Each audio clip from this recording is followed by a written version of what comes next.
and welcome to the second video of the UKGN year-long Minecraft build.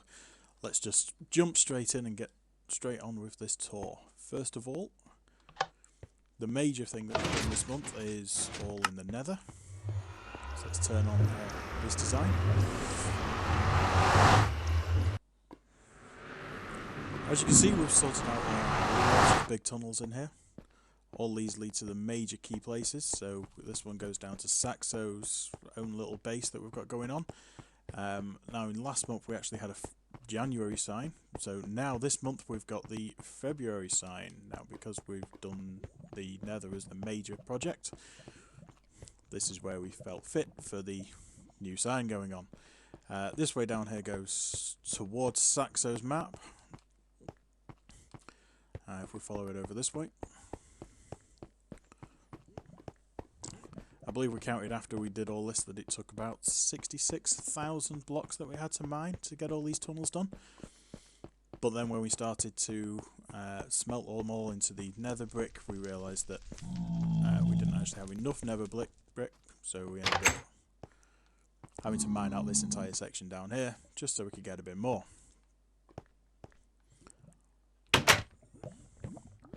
So that's the way we've just come in. Up here is the only unfinished bit for these tunnels, and that's because it leads straight into the fortress. But that's going to be probably next month's video because we haven't really done much in there. We've just got our blaze farm on the go. Down this tunnel, we've got to the left here. This one goes over to our skeleton farm, but it was quite a distance from the spawn when we actually did find a skeleton spawner, so we ended up going for a fast travel in the nether because we still haven't got a minecart system on the overworld yet. This way leads towards the end. Now it did take us a little while to get the stronghold because the Eye of Enders didn't actually take us to the right location. Actually ended up being about 50 blocks out from the end.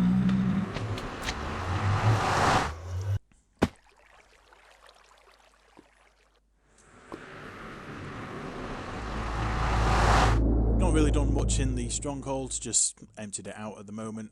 We still need to decide what we're going to do with it in the long run. We may end up just opening it all up and having it maybe look a bit prettier. In the end, we have put torches on pretty much every platform that you could possibly stand on, so there's no enderman spawning, so because we've got the enderman farm running up here. I think this was an absolute crazy amount of stacks of torches to do this. Obviously the end's quite a big place with lots of little different islands and things like that. If we fall down this little hole,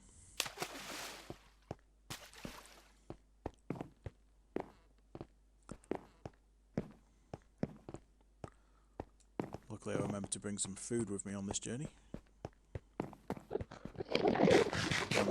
Our ender farm. One hit kills, but we'll move on from there because it makes a lot of noise.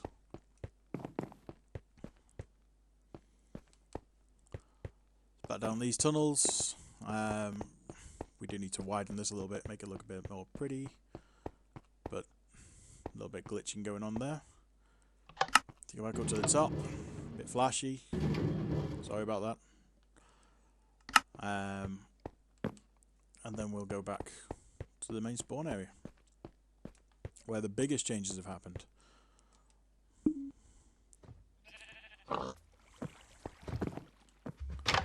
We've done a bit of a redesign on the front of the golem farm, which it actually sounds like one's coming down now. In fact, go back this way.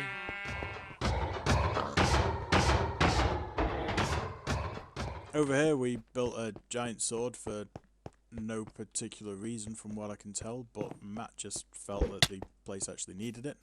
I'm just going to turn Stargate off while I was passing. We've got a whole new dock area here for when you want to go out on your boat trips, along with a lighthouse up there. Following on this way, we've now built a stable.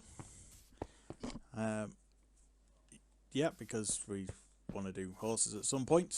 I was going to go a bit more into that one actually, but just bear with me. We did get the dragon egg from the end, and we also built a giant creeper.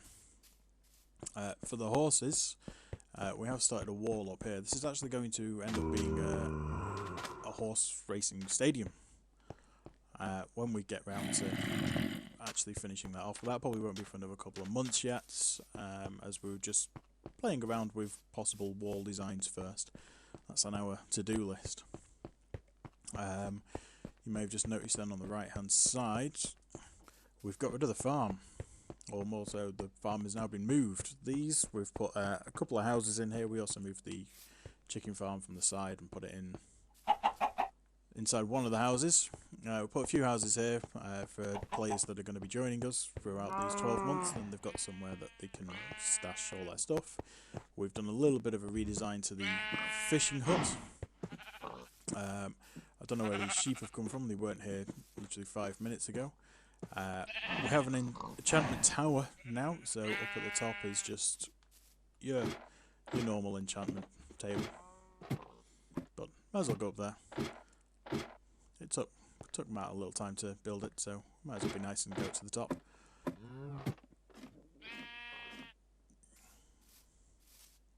we come off this way,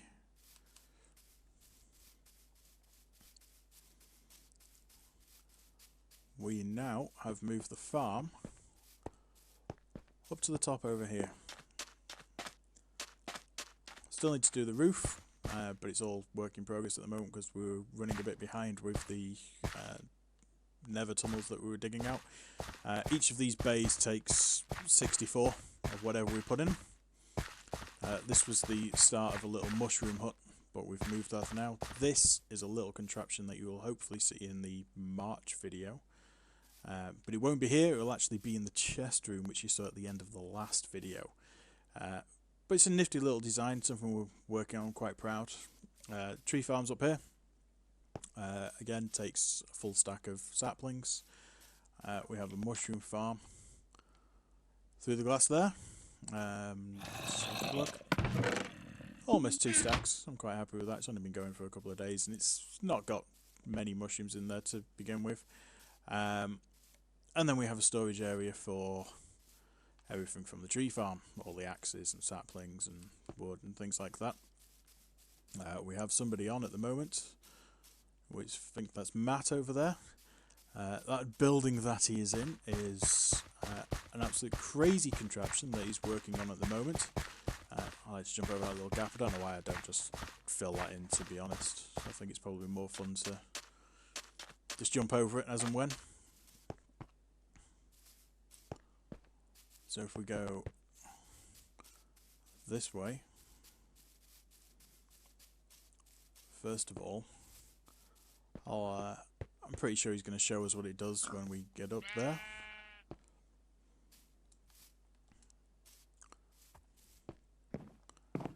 It's actually a refinery. Well, he's in the middle of making a fully automatic refinery.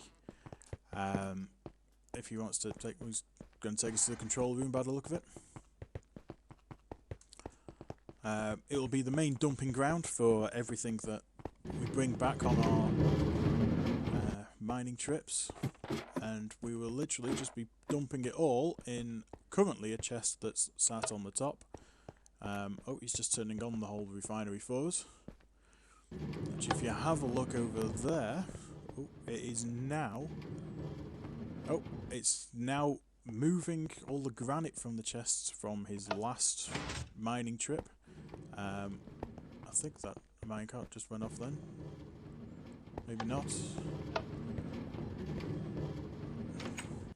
If we have a look, once things actually fill up around the place, everything moves off to its specific location that he's trying to sort out. God, this thing is even more crazy than I thought the first time around. From my understanding, once we've put everything into the chest at the top, and you fall down ladders apparently. It automatically sorts over there. He's got cobblestone, sand, which is now going to be turning into glass, and then he's got granite, which will just be moving over to the chest room when he sorted that sorting system out as well. Granite moves over there, fills into a minecart. Minecart then travels all the way around the system and puts it over there in the end chests that we've got, ready to going into the chest room. As for stone or cobblestone, it'll determine how much stone we've got first.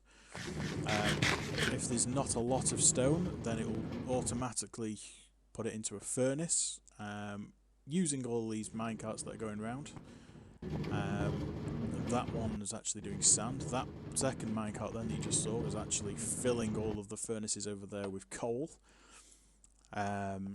And that is the cobblestone furnace set. This is the glass furnace set. That minecart there has actually just put another single piece of stone in every furnace over there. And they'll constantly go on full loops. One's supplying coal to the inside system, one's then supplying coal to each of the furnaces, one's then supplying stone to those furnaces, and another one's then supplying sand to these furnaces. By say another one, I actually really meant another track. I think there's only 2 or 3 minecarts that are running the entire system, and they just constantly get switched as and where actually needs them. So we actually saw 2 going up then. I think one's underneath here. Maybe. Oh no, it was underneath the glass one.